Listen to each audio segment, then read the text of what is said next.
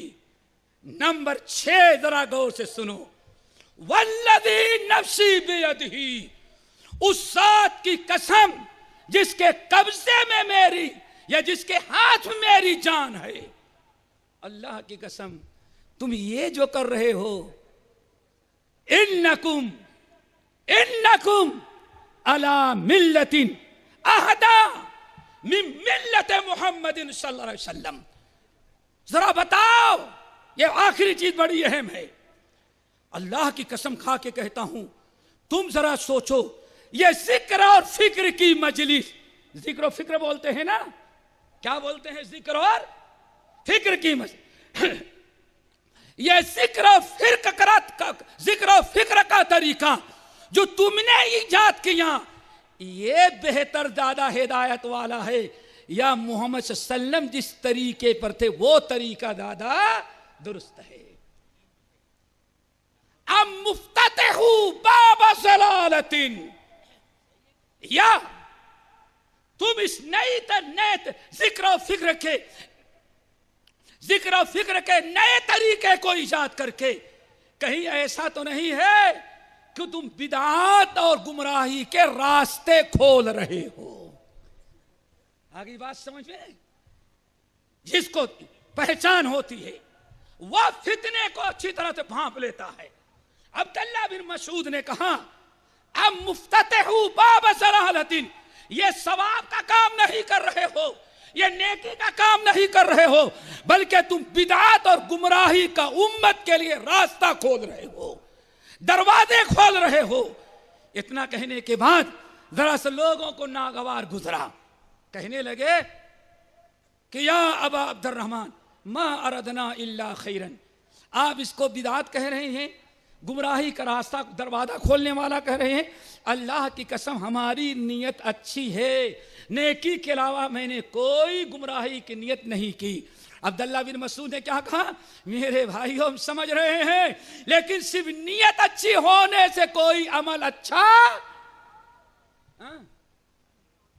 یہی کہتے ہیں نا، وہ ٹھیک ہے بات تو ہے گڑبڑ ذرا منہج میں، لیکن بات تو اچھی کرتا ہے نا. کیا خیال ہے آپ لوگوں کا؟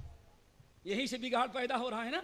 ٹھیک ہے اپنی جماعت کا تو نہیں ہے، دوسرے کا، لیکن ہمارے اسٹیج پر آتا ہے تو بات تو اپنی ہماری کرتا ہے. پتہ نہیں یہ کون سی مت جو اپنا بنا نہیں، وہ کم وقت اپنی بات کیا کہے گا. سوچو ذرا سا، کم من مرید للخیر لن یصیبہ.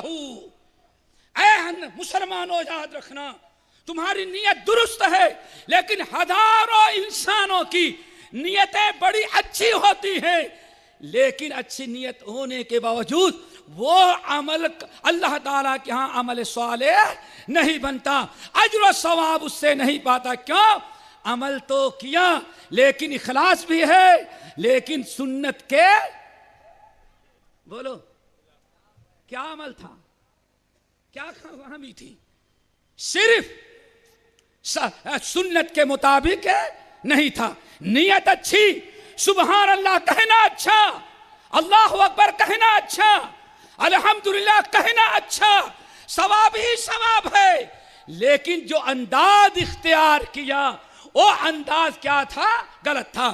اسی لیے کہتے ہیں کبھی چیز بذات خود بدعت ہوتی ہے، بذات خود بدعت ہوتی ہے، جیسے عید میلاد، کبھی آدمی بذات خود بدعت تو نہیں ہوتی لیکن صفاتی بدعت ہوتی ہے۔ کیا مطلب؟ چیز تو اچھی ہے لیکن وہ جو طریقہ، جو انداز اختیار کیا گیا وہ بدعت کا ہوتا ہے، اور کل بدعت ضلالہ۔ تو میرے بھائیو ضرورت کس چیز کی ہے؟ علم ہوگا، علم ہوگا تو ہمیں فتنے کی پہچان اچھی طرح سے ہو جائے گی۔ اللہ تعالیٰ سے دعا کرو ہم سب کو علم دے۔ اچھا پھر میرے بھائیو اگر آپ کے پاس علم نہیں تو کس سے جڑنا ہے؟ فَاسْأَلُوا أَهْلَ الذِّكْرِ إِن كُنتُمْ لَا تَعْلَمُونَ۔ علماء سے اپنے سے فیصلہ نہ کریں، کسی اسکالر سے فیصلہ۔ کس سے؟ وہ بھی اگر ٹائی لگا لے تو اور بڑا اسکالر ہو گیا۔ ہاں، اسکالر کبھی مسئلہ حل نہیں کرے گا۔ ایک اسکالر سے اللہ اگر پوچھا گیا اللہ اپنے جیسا کسی کو پیدا کر سکتا ہے؟ اسکالر نے کہا پیدا تو کر سکتا ہے لیکن اللہ کرتا نہیں۔ دیکھا آپ نے؟ یہ ہے، یہ عالم جو ہے ان میں، اور انگلش میڈیم سے پڑھنے کے بعد اسٹیج سے سنبھال لیا اس میں، یہ فرق ہے۔ اللہ پیدا تو کر سکتا ہے لیکن کرے گا نہیں۔ اللہ اکبر، یعنی اس کا مطلب ہے واقعی توحید سے سینہ بالکل کھوکھلا ہے۔ کھوکھلا سمجھتے ہو نا؟ ناریل کا پانی نکال لو تو ناریل توحید سے کھوکھلا۔ اور یہی مسئلہ کسی عالم دین سے پوچھا گیا تو عالم دین نے کہا کہ اللہ کے بندے، اللہ جب پیدا کرے گا تو اللہ جیسا ہو ہی نہیں سکتا۔ وہ کیوں؟ اللہ خالق ہے، اللہ جس کو بھی پیدا کرے گا وہ کیا ہوگی؟ مخلوق ہوگی۔ تو خالق اور مخلوق کیسے ایک جیسے ہو سکتا ہے؟ اور پھر تمہارے سوال اور جواب کے مطابق اللہ اتنا بیکار کام کرتا بھی نہیں۔ سوچو، حضرت عبداللہ بن مسعود، اسی لیے دوستو علماء سے جڑو، علماء سے جڑو۔ اگر فتنے کی پہچان چاہتے ہو، علماء حق، علماء ربانی، کتاب و سنت کے ماہرین سے جڑو، تبھی تم فتنے سے محفوظ رہو گے۔ یاد ہوگا کبھی تفسیر سنائی پڑھیے گا، شیخ الاسلام مولانا ثناء اللہ مرسری رحمت اللہ علیہ کے زمانے میں قرآن پر جو 164 اعتراضات کیے گئے، اس میں ایک اعتراض ایسا تھا کہ سارے اسکالر، سارے سائنسداں، سارے شیخ الفقہ، کتب مجتہد سب عاجز تھے۔ کیا تھا؟ آریہ سماج، عیسائی اعتراض کر رہا ہے، دونوں مل کے۔ وہ کیا اعتراض کر رہا ہے؟ جہاں فتنہ ہوتا ہے، فتنہ وہ پہچانتا ہے جس کے پاس کتاب و سنت کا علم ہو، اس سے آپ جڑیں گے تو وہ بتائے گا یہ فتنہ ہے اور کیوں فتنہ ہے۔ سورۃ الکہف آپ حضرات تلاوت کرتے ہوں گے، کیا ہے؟ اللہ اکبر، وہ سورۃ کہف کی آیت ہے نا، لا حول ثم اتبع سببا حتی اذا بلغ بینس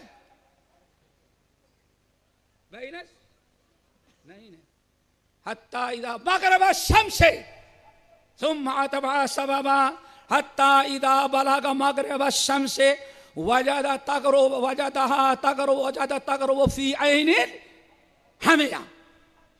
اس کے اندر یہ ہے کہ ذوالقرنین چلتے چلتے مغرب میں گیا تو اتنی دور چلا گیا کہ اس نے دیکھا سورج کہاں غروب ہو رہا ہے؟ پانی کے کالا دلدل ہے، اس دلدل میں غروب ہو رہا ہے۔ ٹھیک ہے نا بھائی؟ یہی پڑھا ہے, یہی قرآن میں ہے, وجدہا تغرب فی عین حمیہ, دیکھا کہ وہ غروب ہو رہا ہے, ایک بڑا خطرناک چشمہ ہے اور اس کے اندر وہ دلدل میں غروب ہو رہا ہے. حدیث کہتی ہے, قرآن کہتا ہے کہ سورج غروب نہیں بلکہ کیا ہوتا ہے, چلتا رہتا ہے. بخاری کی روایت, سورج جو ہے اللہ تعالیٰ کے پاس جاتا ہے, سجدہ کرتا ہے, پہنچ گیا ہوگا اور کہتا ہے اللہ تعالیٰ ہندوستان اور پاکستان میں غروب ہونے کی اجازت ہے کہ نہیں؟ اللہ اجازت دیتا ہے تو پھر وہ طلوع ہوتا ہے. یہ حدیث ہے. لیکن سورہ کہف کی آیت کیا ہے؟ اس نے دیکھا کہ سورج غروب ہو رہا ہے چشمے کے اندر. کہا یا تو حدیث جھوٹی یا قرآن جھوٹا. آپ لوگوں سے زیادہ میرے خیال ہمارے مشائخ سمجھیں گے, چونکہ ذرا سے علمی بحث ہے.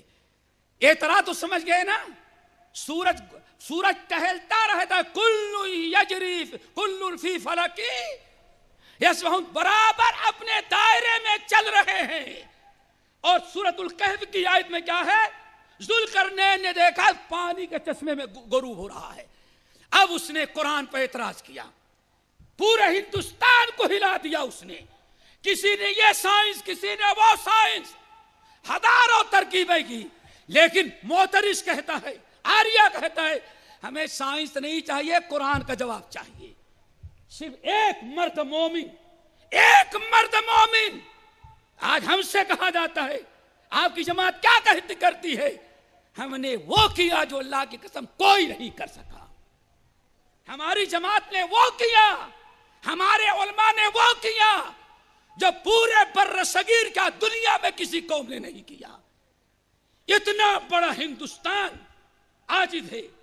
شیخ الاسلام اٹھے, کہا الو کے پٹھے.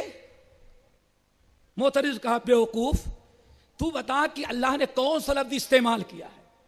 کہا وجدہ. کیا وجدہ کا لفظ ہے؟ وجدہ ہے نا, وجدہ واو جیم دال. وجدہ کے معنی آتا ہے پانی. نہیں سمجھ میں آیا؟ پانا. ارے بھائی واجد علی سمجھتے ہو نا, علی کو پا گیا. یہ شیعوں کی نحوست ہے ہمارے یہاں.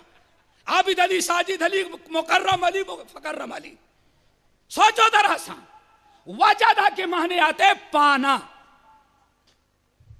اور اس ترجمہ لوگ کیا کرتے ہیں؟ اس نے دیکھا غروب ہو رہا ہے. شیخ الاسلام نے کہا دیکھو, پہلے طرف بلاغت, علم معانی اور نحو و صرف پڑھو.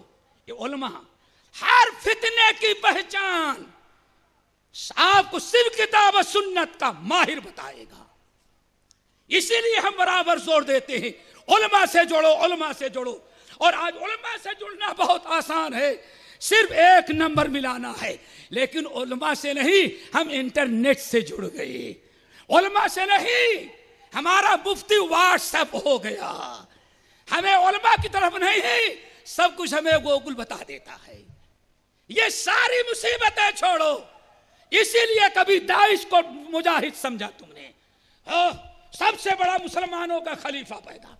ہم سے ایک صاحب کہنے لگے, واہ صاحب داعش نے 40,000 شیعوں کو مارا ہے. میں نے کہا واہ صاحب کس نے بتایا؟ کہا ایران نے خبر دی ہے. کس نے خبر دی ہے؟ میں نے کہا یار 40 لاکھ سنیوں کو اس نے مارا ہے. داعش اور جہاد, داعش اور جہاد. میرے بھائیوں, کبھی داعش میں جاتا ہے, ابو بکر کو خلیفہ سمجھتا ہے. کبھی ڈاکٹر مسعود کراچی والے کو وقت کا امام سمجھتا ہے. اور جماعت المسلمین میں جا کر کے اتنا بڑا موحد بنا کہ امام ان کا کہتا ہے دنیا میں صرف 1.5 مسلمان ہیں. کتنے؟ میں پورا ہوں, البانی آدھا مسلمان بس. دنیا میں اور کوئی مسلمان نہیں ہے. حرم کی میں نماز نہیں ہوتی, ان علماء کے پیچھے نماز نہیں ہوتی. کیوں؟ اس نے ڈاکٹر کو پکڑا, عالم کو نہیں پکڑا. ظالموں نے ڈاکٹر کو پکڑا, چیڑ پھاڑ کرنے والے کو پکڑا. اگر قرآن و حدیث کا کہ ماہرین کو پکڑتے تو کبھی ایسی نوبت نہ آتی. اللہ کی قسم, جہاں ہمارے پاس علم نہ رہا, ہم نے علماء کو نہ پہچانا, علماء کو نہ پہچانا، علماء سے نہ ملے، اور ہم نے علماء سے رجوع نہ کیا، فتنے کو نہ پہچانے، تو امام اہل سنہ، امام اہل سنہ، اللہ اکبر، احمد بن حنبل کو رافضی قرار دیا۔ کس کو شیعہ قرار دیا؟ احمد بن حنبل کو۔ ہمارے ہندوستان میں بھی ایک صاحب ہیں، اللہ اکبر، آج سے تقریباً 82 میں جب مدینہ یونیورسٹی کلیت الحدیث پہ پڑھ رہا تھا تو انہوں نے اپنے مشہور ماہانہ الرسالہ کے اندر نکالا تھا، خلق قرآن کا مسئلہ کوئی اہم نہیں تھا، احمد بن حنبل نے اس کو بلا وجہ بڑھاوا دے دیا۔ دیکھا آپ نے احمد بن حنبل کو، ختم ہو گیا، چلو کوئی بات نہیں، 10 منٹ۔ ذرا سوچو احمد بن حنبل کو کیا کیا؟ بدعتی قرار دیا، جبکہ امام الموحدین اس وقت تھا۔ میرے بھائیو بڑے آسانی سے کہہ دیا، کیا کہہ دیا؟ وہ سارا فتنہ احمد بن حنبل نے بلا وجہ کھڑا کر دیا تھا۔ اس کا نتیجہ یہ نکلا کہ آج ہندوستان کے اندر وہ مولوی کے بجائے ان کو ہندوستانی مسلمان پنڈت کہنے لگا نا، نتیجہ یہ نکلا۔ اس وقت کا بڑا اسکالر اور آج گیروے کلر کا کپڑا، پگڑی بھی گیروے کلر کی، اور ہندوستان کا باشندہ، بر صغیر کا باشندہ آج مولوی کے بجائے ان کو پنڈت کہنے لگا۔ یہ صحابہ کی طور طریقے سمجھنے کا مسئلہ ہوتا ہے۔ تو شیخ الاسلام ابن تیمیہ مولانا مرسری رحمۃ اللہ علیہ نے کہا بیوقوف، اس کا 2 جملے میں جواب ہے۔ لفظ یہاں کیا ہے؟ وجدہ۔ کیا ہے؟ وجدہ۔ یہ علماء سمجھیں گے، کہنے گے اس کا تعلق ہے افعال قلوب سے۔ کیا ہے؟ افعال قلوب۔ افعال قلوب کیا مطلب؟ کچھ ایسے اعمال ہیں جو ہاتھ سے ہوتے ہیں، آنکھ سے نہیں ہوتے۔ آپ کی آنکھیں اگر خراب ہو جائیں تو ہاتھ سے دیکھیں گے ہم کو؟ پیر ہاتھ خراب ہو جائے تو کیا پیر سے کچھ پکڑ پائیں گے؟ ہر عمل جو ہے اس کے لیے اللہ تعالیٰ نے فاعل مقرر کیا ہے۔ کہنے لگے شیخ الاسلام ابن تیمیہ یہ افعال قلوب ہے۔ کیا مطلب؟ یہ وجدہ جو ہے ایسا لفظ ہے، اس کا تعلق آنکھ سے نہیں، اس کا تعلق کس سے ہے؟ دل۔ وجدہ سے وجدان ہے، احساس ہے، محسوس کرنا ہے۔ تو ترجمہ کیا ہوگا؟ وجدہ تغرب فی عین حمیہ، اس نے محسوس کیا کہ کیچڑ کے اندر ڈوب رہا ہے، دیکھا نہیں بلکہ کیا کیا؟ ایک عالم کو ذرا دیکھیں، سالوں بھر کے اعتراض کو عالم نے ایک جملے میں ادا کر دیا۔ اسی لیے فتنوں کو پہچاننا ہے تو کہاں آنا پڑے گا؟ علماء کی طرف۔ میرے بھائیو اللہ تعالیٰ سے دعا کرو ہمیں اس فتنے سے بچائے۔ ایک فتنہ اور بڑا اہم ہے، وہ کیا ہے میرے بھائیو؟ علماء سو کا۔ کس کا؟ علماء سو کا۔ میرے بھائی علماء سو سے بچیں، علماء بدعات سے بچیں۔ اللہ رب العالمین نے سورہ قصص کے اندر ارشاد فرمایا وَجَعَلْنَاهُمْ أَئِمَّةً يَدْعُونَ إِلَى النَّارِ۔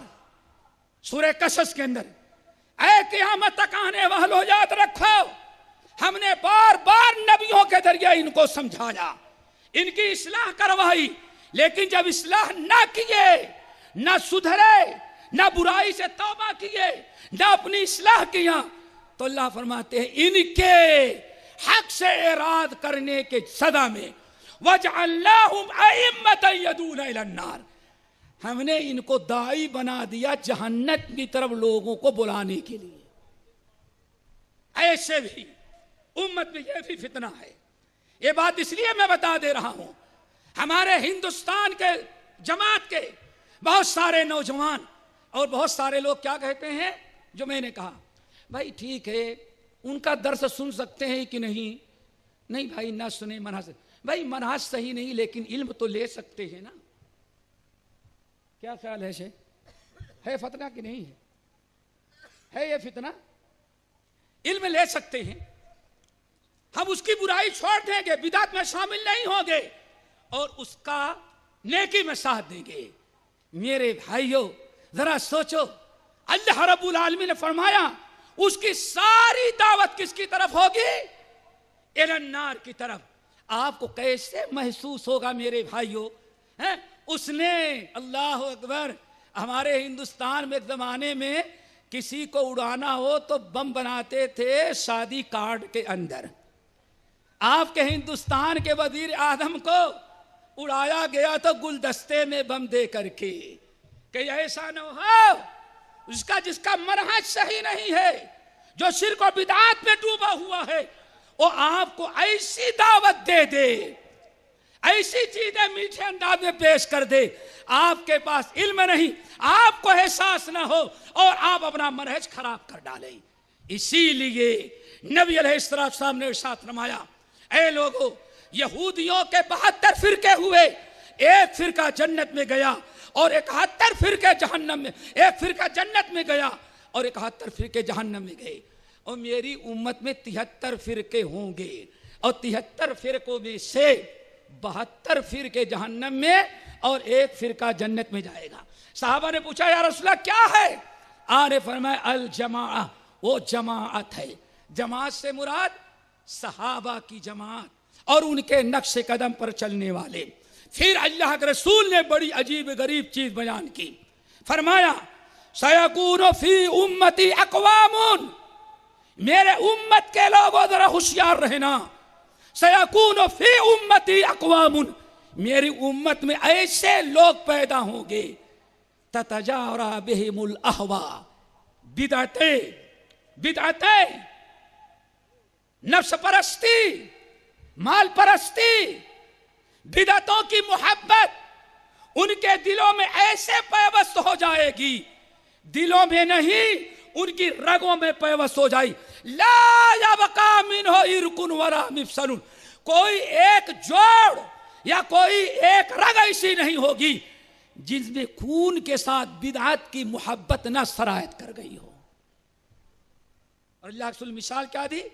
تتجارا بہم القلب کما یتجارا القلب لساحلی، جیسے باولا کتا کسی کو ڈس لیتا ہے، کاٹ لیتا ہے، تو اس کا زہر جہاں کاٹتا ہے وہیں تک نہیں رہتا، بلکہ اس کا زہر جو ہے جس کو کاٹتا ہے اس کے پورے جسم کے رگوں میں سرایت کر جاتا ہے، اور ایسا سرایت کر گیا، آپ لوگ جانتے ہیں اگر وہ آدمی کسی کو کاٹ لے تو اس آدمی کو بھی کتے کا زہر پھیل جاتا ہے، اگر ناخون سے نوچ لے تو دوسرے جس کو نوچا اس کو بھی کتے کا زہر سرایت کر جاتا ہے۔ آپ نے ارشاد فرمایا باولے کتے کے زہر کے مانند اس کے دل میں بدعتوں کی محبت ہوگی، جیسے باولے کتے کا زہر جس کو ڈسا اس میں سرایت کر گیا، ایسے ہی اس بدعتی کے پاس جو بیٹھے گا اس پر بھی اس بہرحال اس کی بدعت سرایت کر جائے گی۔ شیخ الحدیث مولانا عبید اللہ رحمانی رحمت اللہ علیہ مزاحت المفاتیح شرح مشکات میں کہتے ہیں اللہ کے رسول نے جو تشبیہ دیا ہے باولے کتے کی، یعنی جس طرح سے باولا کتا جس کو کاٹ لیا ہے اسی کو زہر نہیں رہتا، بلکہ جو اس کے قریب گیا نوچ لیا وہ بھی زہر کا شکار ہو جاتا ہے۔ ایسے جس کا منہج غلط ہوگا، جو بدعتی ہوگا، جس کا طریقہ درست نہیں ہوگا، جس کے اندر فتنہ پایا جاتا ہوگا، عقیدے کا فتنہ، منہج کا فتنہ، بدعات کا فتنہ، رسم و رواج کا فتنہ اور آزادی راہ کا فتنہ، یہ فتنے جو ہوں گے سرایت کر جائیں گے اگر آپ ان کے پاس بیٹھیں گے۔ اس لیے دوستو اپنا یہ منہج درست کریں۔ نمبر 3 اور آخری چیز میرے بھائیو، دعات دائی کی بات۔ آج بڑی مصیبت ہمارے ہاں کیا ہے؟ دائی اور دعوت اور اصلاح کا فرق کیا ہے؟ دعوت اور صبح سے جتنی تقریریں یہاں ہوئی ہیں یہ دعوت نہیں بلکہ کیا ہے؟ اصلاح۔ دعوت کب ہوگی؟ جب ہم تورات قرآن کی ایک آیت کل یہاں کتاب تعالوا الی کلمۃ سواء بیننا پڑھتے ہیں، اب اس کے بعد 99 مرتبہ تورات انجیل گیتا کی باتیں بتائیں. اس کو کہا جاتا ہے دعوت. پھر لوگوں نے کیا کہا؟ غیر مسلموں میں کام کرنا دعوت ہے، مسلمانوں میں کام کرنا کیا ہے؟ اسلام. یہ کل بدعۃ ضلالہ. سب سے پہلی چیز یہ فرق کرنا دعوت میں، اصلاح میں، امر بالمعروف میں، نہی عن المنکر میں، دعوت و ارشاد میں یہ تفریق کرنا میرے بھائیوں خود ایک بہت بڑی بدعت ہے. دعوت کے لیے ضروری ہے. ہم نے قرآن پاک کی آیت پڑھی سورہ جمعہ کی. اللہ نے فرمایا ہم نے نبی کو 4 چیزیں لے کے بھیجی. نمبر 1 تزکیہ نفس، نمبر 2 تلاوت قرآن آیات، نمبر 3 تعلیم کتاب، نمبر 4 تعلیم سنہ. ان 4 چیزوں کے ذریعے پوری امت کے اللہ کے رسول نے اصلاح کی. سارے صحابہ انہی 4 چیزوں سے اصلاح کیے اور سب سے بہترین امت بن گئی. اللہ نے کیا فرمایا؟ وَآخَرِينَ مِنْهُ. اور ابھی وہ لوگ، اے نبی، ابھی وہ لوگ جو دنیا میں پیدا نہیں ہیں، لَمَّا يَلْحَقُوا بِهِمْ، ابھی دنیا میں پیدا نہیں ہوئے، وہ دنیا میں بعد میں جو آئیں گے ان کی اصلاح بھی انہی 4 چیزوں کے ذریعے ہوگی. تو امت کی اصلاح تلاوت آیات، تلاوت قرآن، تزکیہ نفس، کتاب و سنت کی دعوت، کتاب و سنت کی تعلیم، اس کے ذریعے اصلاح ہوگی. ان کو چھوڑ کر کے جو اصلاح کی جائے گی وہ اصلاح نہیں ہوگی. اللہ تعالیٰ سے دعا کرو ہم سب لوگوں کو نیک اور صالح بنائے، موحد اور متبع سنت بنائے. اور ذاتی تو ہو رہی ہے لیکن ایک چھوٹا سا فتنہ، چھوٹا سا فتنہ آخر بتا دیں. یہ فتنے کا سبب کون بنتا ہے؟ اجازت ہے؟ یہ بھی فتنے کی شکار ہیں لیکن یہ بھی اب ذرا سوچو تھوڑی سی، فتنے کا سبب کون بنے؟ اسٹیج والوں کے لیے تو میں بن گیا، مولانا عبدالحکیم کے لیے میں بن گیا، لیکن امت کے لیے کون بنا فتنہ؟ کبھی امت کے لیے فتنہ ہم بنتے ہیں. مسلمان فتنہ ہم بنے ہیں. آج پورے ہندوستان میں سب سے بڑا فتنہ، واللہ دنیا میں جہاں بھی گیا ہندوستان کے فتنے کا تذکرہ کیا؟ حکومت بڑا ظلم کر رہی ہے. کیا ظلم کر رہی ہے؟ طلاق کے حقوق مسلمانوں سے چھین لے رہی ہے. ابھی میں ٹیکسی پر آ رہا تھا، ٹیکسی والے حیدرآباد سے ایک ٹیلی فون آیا، صاحب کیا ہوا؟ طلاق. میں نے کہا طلاق پڑ گئی. ہندو ٹیکسی والا ہمارے علاقے کا پنڈت، وہ کہتا ہے ہاں مودی حکومت نے بالکل صحیح کہا، مسلمان عورتوں پر ظلم بہت ہو رہا ہے. فتنے کا ذریعہ کون بنا؟ ہم نے عورتوں کو اسلام کے مطابق طلاق نہ دیا، ہم فتنے میں مبتلا ہو گئے. اسلام نے طلاق کا طریقہ جو دیا تھا، ایک مجلس میں 1 طلاق نہیں، 3 طلاق نہیں، 1 طلاق 3 مہینے میں سوچ سمجھ کے طلاق دی جاتی تو یہ فتنہ نہ ہوتا. فتنے کا سبب کبھی ہم بنتے ہیں. آج شکایت کرتے ہیں ہماری لڑکیاں غیروں کے ساتھ جا رہی ہیں. اس فتنے کا باعث کون بنا؟ ہم بنے. کیوں؟ ہم نے کہا بالغہ لڑکی اپنے سے شادی کر لے تو کوئی مضائقہ نہیں ہے. اسلام نے کیا کہا؟ فَنِكَاحُهَا بَاطِلٌ فَنِكَاحُهَا بَاطِلٌ فَنِكَاحُهَا بَاطِلٌ. اس لیے اپنا محاسبہ کرو. بہت سارے فتنے جو آتے ہیں اپنا محاسبہ کرو. حکومت اگر ظلم کر رہی ہے تو سوچو کہیں ہماری غلطی کی سزا تو نہیں مل رہی ہے. سب اللہ تعالیٰ کی طرف سے. ورنہ الحمدللہ ہم پورے آج سے نہیں ہمیشہ ہندوستان اپنے ملک کی خیر چاہے ہیں، آج بھی چاہتے ہیں اور آئندہ بھی ہم اپنے ملک کی بھلا چاہتے ہیں. کیوں؟ اس ملک کی تعمیر کے لیے، اس ملک کی تعمیر کے لیے، اس ملک کو آباد رکھنے کے لیے، صرف انگریزوں سے آزاد کرانے کے لیے 6 لاکھ اہل حدیث شہید کیے گئے. کتنے؟ جس جماعت کے 6 لاکھ لوگوں نے، 6 لاکھ اہل حدیثوں نے اس سرزمین کو انگریزوں سے آزاد کرانے کے لیے جس نے قربانی دی ہوگی، جان دی ہوگی، اس جماعت کے بڑوں کے چھوٹے کبھی ملک کو برباد کرنا نہیں چاہتے۔ 6 لاکھ اسی لیے ہمیشہ سے اسلام کے تحفظ کے لیے 1885 میں جب کانگریس کمیٹی ملک کی تعمیر کے لیے قائم کی گئی، اہل حدیث پیش تھے۔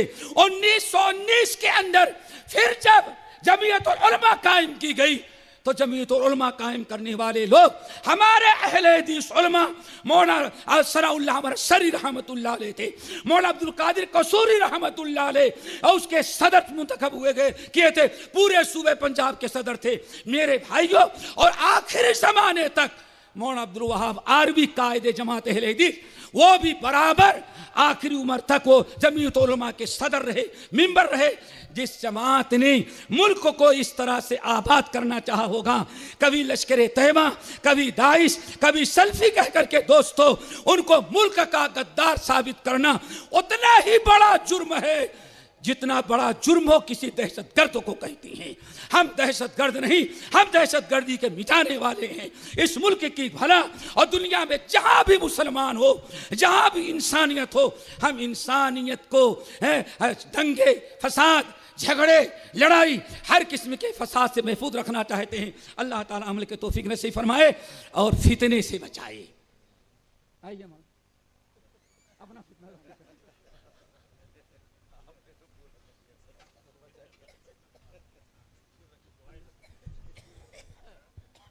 جزاک اللہ خیرا و احسن الجزا۔ اللہ تعالیٰ شیخ محترم کے سائے کو ہمارے سروں پر تادیر قائم رکھے، اور جو کچھ نصیحت شیخ نے فرمائی ہیں اللہ تعالیٰ ان پر عمل کرنے کی توفیق دے۔ ہر طرح کے چھوٹے بڑے فتنوں سے ہماری اللہ تعالیٰ حفاظت فرمائے، اور اللہ تعالیٰ ہم سب کو اہل علم سے، اہل ذکر سے، علماء سے جڑ کر رہنے کی توفیق عطا فرمائے۔ صبح سے اب تک جو بھی بیانات ہوئے، اللہ سبحانہ و تعالی ہم سب کو تمام نصیحتوں پر عمل کرنے کی توفیق عطا فرمائے۔ ہمارے علماء کو اللہ سبحانہ و تعالی جزائے خیر عطا فرمائے۔ صعوبتیں برداشت کر کے، تکلیفیں اٹھا کر، لمبا سفر کر کے ہمارے علماء یہاں تک تشریف لائے، اللہ تعالیٰ انہیں جزائے خیر عطا فرمائے۔ اور منتظمین جنہوں نے بڑی محنتیں کی، بڑی کوششیں کی، بڑی کاوشیں کی، اللہ تعالیٰ تمام منتظمین کی کوششوں اور کاوشوں کو قبول فرمائے، اور اللہ سبحانہ و تعالیٰ اس اجتماع کے انعقاد کے سلسلے میں جس نے بھی جو محنت کی ہے، کوشش کی ہے، اللہ تعالیٰ سب کی محنتوں کو قبول فرمائے۔ پچھلے سال سے بہتر اس سال انتظام ہوا، اور اس سے بہتر انتظام کرنے کی اللہ تعالیٰ ہم سب کو توفیق عطا فرمائے، اور ہماری محنتوں کو، کوششوں کو اللہ سبحانہ و تعالیٰ شرف قبولیت سے نوازے۔ اجتماع کے اختتام کا اعلان کیا جاتا ہے، مجلس کے خاتمے کی دعا پڑھ لیں۔ سبحانک اللہم و بحمدک، اشہد ان لا الہ الا انت، استغفرک و اتوب الیک۔ السلام علیکم ورحمۃ اللہ۔ اذان ہوگی، اس کے بعد نماز ادا کی جائے گی باجماعت عشاء کی، اور انشاءاللہ جیسے دوپہر میں کھانے کا نظم تھا ویسے ہی آپ کے لیے اپنے مقامات پر جہاں آپ تشریف فرما ہوں گے کھانا پہنچایا جائے گا۔ اللہ سبحانہ وتعالی ہم سب کی کوششوں کو قبول فرمائے۔ وصلی اللہ تعالی علی خیر خلق محمد وآلہ وصحبہ اجمعین۔ سبحان ربک رب العزۃ عما یصفون وسلام علی المرسلین والحمد للہ رب العالمین۔